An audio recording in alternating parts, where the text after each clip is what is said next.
Lucas Hale sat in the worn armchair by the window, watching snow fall through the darkness outside. The cabin was silent, except for the wind pressing against the glass. On the small table beside him lay his service pistol, cleaned and loaded. He'd been staring at it for the better part of an hour, working up the nerve to reach for it one final time. He'd stopped answering his daughter's calls 3 weeks ago, stopped checking his emails, stopped pretending he had any reason to wake up tomorrow. The nightmares from his deployments had gotten worse, and the silence of civilian life had become unbearable. Out here, miles from the nearest town, no one would find him for weeks. Maybe that was better. Cleaner. His hand moved toward the gun. Then someone pounded on the door. Lucas froze. The knocking came again, frantic and desperate, followed by a woman's voice cutting through the wind. "Please, someone help us." He stood slowly, his body moving on instinct even as his mind struggled to catch up. No one knew he was here. No one should be out here at all, not in weather like this. He moved the door and yanked it open. A woman stood on his porch, her expensive coat torn and dirty, her dark hair plastered to her face with melting snow. Behind her were 2 girls, maybe 8 and 11, both shaking violently from the cold. The woman's eyes were wild with fear. "Please," she said again, her voice breaking. "Our car went off the road. There are men following us. We saw your light." Lucas didn't ask questions. He pulled him inside and slammed the door, his training surging back through years of rust and grief. He moved to the window and scanned the tree line. Nothing yet, but if someone was out there, they'd see the cabin soon enough. "How many?" he asked. The woman was pulling the girls close, trying to warm them with her own shaking body. "I don't know. 3, maybe 4. They've been chasing us since we left the city." "Who are you?" She hesitated, then met his eyes. "My name is Alexander Price. I work for Vertex Technologies. These are my daughters, Maya and Riley." She swallowed hard. "Someone in my company is selling military prototypes to foreign buyers. I found the proof. They sent people to stop me from talking." Lucas studied her face. She wasn't lying. He could see the terror there, the desperation of a mother who'd run out of options. He looked at the girls. The younger one, Riley, had tears frozen on her cheeks. The older one, Maya, was trying to be brave but couldn't stop trembling. He thought of his own daughter, Emma, who he hadn't seen in almost a year, who he'd pushed away because he couldn't stand the look of worry in her eyes every time she visited. "All right," he said quietly. "Get them away from the windows. There's a back room with no outside walls. Take them there." Alexander didn't move. "What are you going to do?" "Keep you alive," Lucas said. He went to the closet and pulled out the rifle he'd brought for hunting. He checked the magazine and chambered around. His hands remembered the motions like they'd never stopped. 20 minutes later, headlights cut through the snow. 2 vehicles, moving slowly up the mountain road. They stopped about 50 yards from the cabin, and 4 men got out. Lucas watched them from the darkened window. They moved like professionals, spreading out to surround the building. He backed away from the window and moved to the back room. Alexandra was sitting on the floor with her arms around both girls. She looked up at him with hollow eyes. "They're here," he said. "I need you to stay quiet no matter what you hear. Understand?" She nodded. Maya started to cry softly, and Alexandra pulled her closer. Lucas returned to the main room and killed the lights. He positioned himself near the door, rifle ready. His heart was pounding, but his hands were steady. For the first time in months, the fog in his head had cleared. He had something to focus on besides his own pain. The front door exploded inward. Lucas fired twice, dropping the first man through the doorway. He moved immediately, knowing they'd return fire through the opening. Bullets tore through the wall where he'd been standing. He circled around, using the furniture for cover, and fired through the window. Another man went down. The shooting stopped. Lucas counted seconds in his head, waiting. Then he heard movement on the roof. They were trying to come through the ceiling. He ran to the back room. "We're leaving. Now." Alexandra didn't argue. She grabbed the girls and followed him to the small window at the rear of the cabin. Lucas forced it open and helped them through one at a time. The snow was coming down harder now, which would help cover their tracks, but make travel nearly impossible. They ran into the woods. Lucas led them uphill, away from the vehicles, pushing through drifts that came up to the girls' waists. Riley kept stumbling, and finally Lucas picked her up and carried her. She buried her face against his shoulder, and he felt something crack inside his chest. They climbed for almost an hour before Lucas found a natural shelter formed by fallen trees and rock. He got them inside and used branches to cover the entrance. Then he pulled out his phone. No signal, but he hadn't expected one. "How did they find you?" he asked Alexandra. She was rubbing Maya's frozen hands between her own. "I thought I was careful. I took copies of files and ran. But they must have been tracking my car or my phone." She looked at him. "Who are you? You're not just some guy living in a cabin." "Former Army, medic and infantry. Did 3 tours. He didn't add the rest.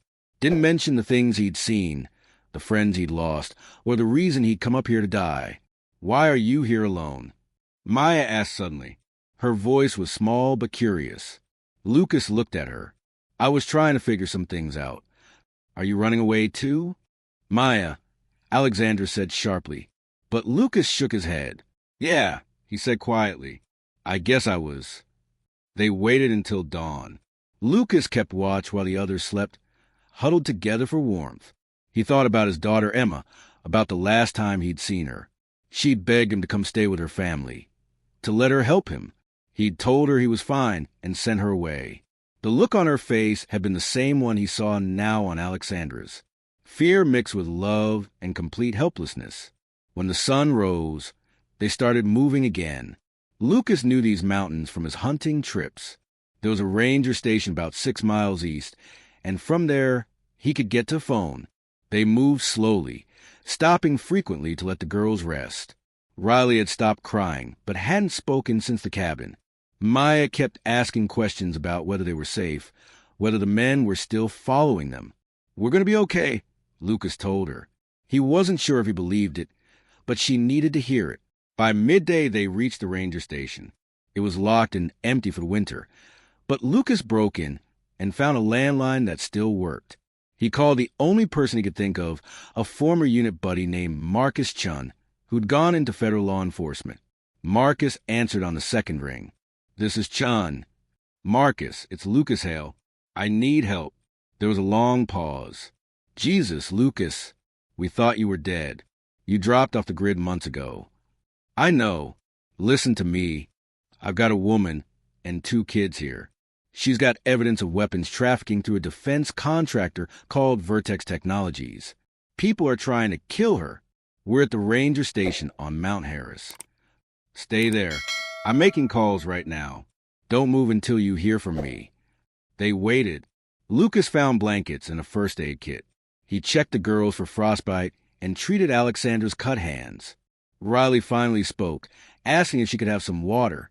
Her voice was so quiet, he almost didn't hear her. "Of course," he said, and found bottles in the ranger supplies.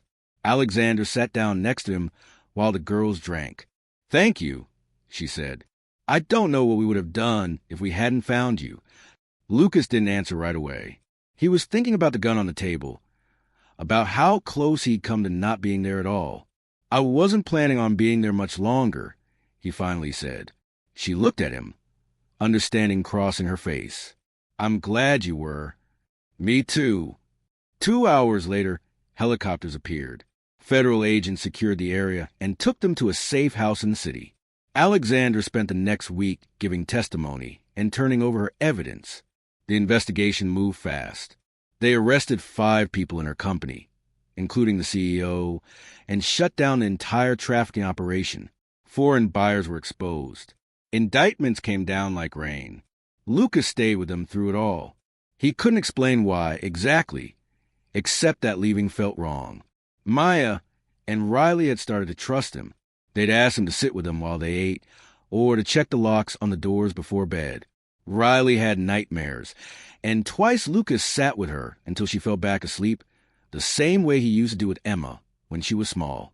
Alexandra watched him with those dark, careful eyes.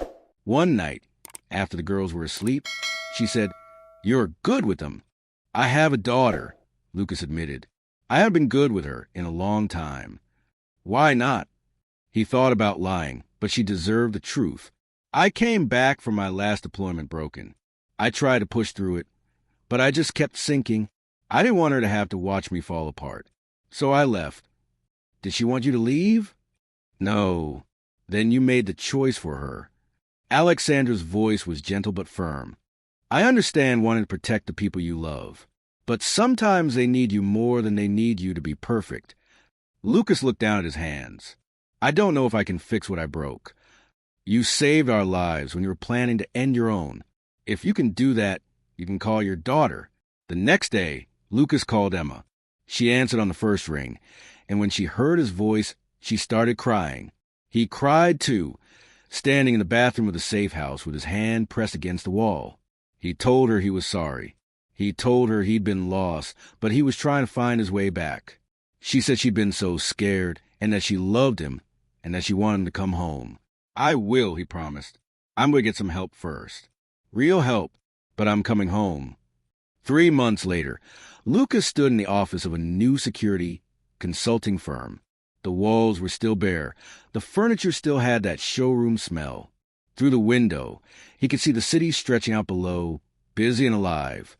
Alexandra walked in carrying coffee. She'd started her own company after leaving Vertex, focused on ethical defense technologies with complete transparency. She'd also funded this firm, specifically designed to employ veterans struggling with a transition home. Lucas was a director. Your first client meeting is in an hour, she said, handing him the cup. Nervous? A little. He took a sip. It's been a while since I had a real job. You're going to be great. She smiled at him, and he felt that same crack in his chest he'd felt carrying Riley through the snow. Only now it wasn't breaking. It was opening up, letting something new grow. They'd been spending more time together. Dinners with the girls, who called him Uncle Lucas now. Long conversations after the kids were asleep about everything they'd been through and everything they were trying to build. Nothing official, nothing rushed. Just two people who'd found each other in the darkness and decided to walk toward the light together.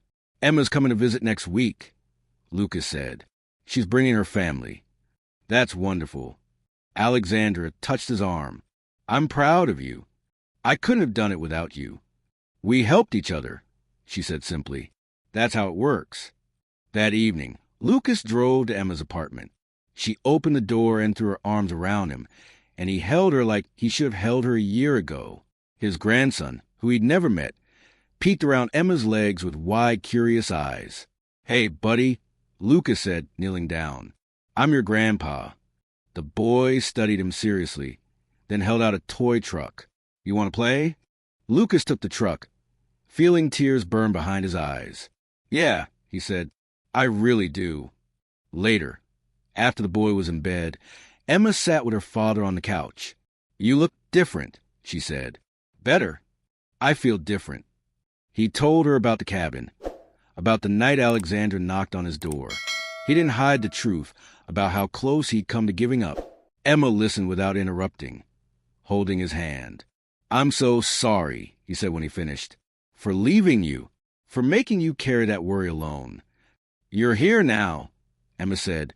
That's what matters. They talked until midnight, filling in the gaps of lost time. Lucas told her about his plans with firm, about the veterans he wanted to help. Emma told him about her life, her struggles as a new mom, her hopes for her son. When he finally left, Lucas felt lighter than he had in years. He drove back to a quiet city, thinking about second chances, about how one moment can change everything, about how sometimes the thing you need most finds you in the darkness, right when you're about to let go. His phone buzzed. A text from Alexandra. How did it go? Really good, he typed back. Thank you for pushing me. Thank you for answering the door. Lucas smiled and put the phone down. He thought about that night, about the desperate knocking that had pulled him back from the edge, about two scared girls who reminded him what it felt like to be needed, about a brave woman who trusted him with her life, and then taught him how to trust himself again. The road ahead wouldn't be easy. He still had bad days, still woke up with nightmares sometimes. But now he had people to call when the darkness crept in. He had work that mattered and a family that loved him. He had a reason to wake up and try. That was enough. More than enough. It was everything. As he pulled into his apartment complex, Lucas looked up at the sky. The stars were out tonight, bright and clear. He thought about the cabin in the mountains, about the gun on the table, about the man he'd been that night, and the man he was becoming. "Thank you," he whispered to no one and everyone. To Alexandra and her girls. To Marcus. To Emma. To every person who'd refused to let him disappear. Then he went inside, turned on the lights, and started getting ready for tomorrow.